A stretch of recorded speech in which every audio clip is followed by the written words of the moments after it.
Resale Rabbit here, and this is episode 3 of What Sells on eBay.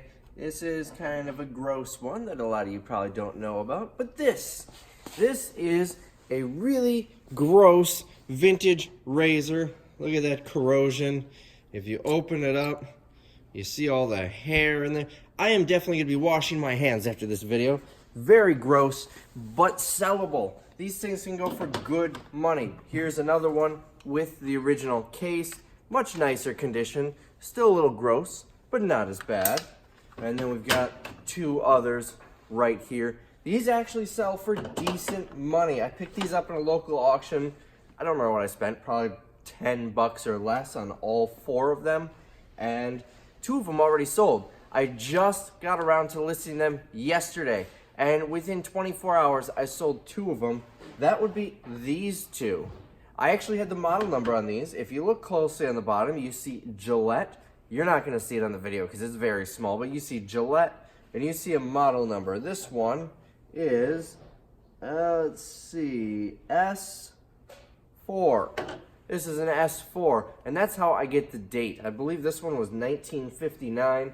Let me pull up the listing so I can see exactly which one it is. Yes, this one is a 1959 razor. This one is from 1962. But some of them don't have that information. These 2 had no model number, so I have no idea. This one I could see was a Gillette. This one I had no information. All it says on the bottom is made in Germany. So these 2 I just listed as a vintage razor, vintage Gillette razor, and vintage made in Germany razor. They're actually called safety razors. They sold very quickly. I mean, let's see, this one here sold for 25. I took a best offer of 25, and this really gross one sold for 20. Someone's gonna clean it up, and people actually use these.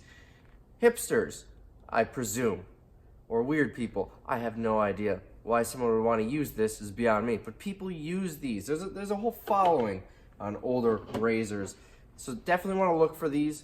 This is the type of thing that you'll find at antique shops, estate sales, auctions. You're not really going to find these at thrift stores because most thrift stores, if they got this, probably just going to throw it away. But you'd be surprised. You can find these. I would probably get more money if I clean it up, but some of these can go for several $100s. So definitely be on the lookout for those vintage razors. I'll give you one more close-up here. Here is what they look like. There we go. We're focused in. Here's the gross one that sold for 20 bucks. And then usually the model number is right on the bottom here. It also opens up to expose the spot where the blade would go. Here, I'll show you this other one that actually has a blade in it. Let's see. No, this one actually opens up differently. So this is a bad example. The whole handle comes off, and that comes up with the blade. We'll put this back on. I think one of these had a blade, maybe they didn't. There we go, this one has a blade. So here, I'm unscrewing the bottom here, and the top opens, and you can see the blade on it. As a bonus, you'll get a little bit more if it has blades. But of course, if people are still selling it, you're using these, that means they probably do have blades available aftermarket for these now. But I've seen some listings with older ones, like the original packaging. But this one does have some numbers along here, which I thought at first was the model number. No, it's some sort of setting.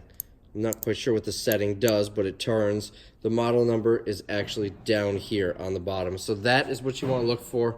Vintage razors, the really old ones, 1930s, 40s, 50s, 60s, sell for decent money. Keep on looking for good stuff.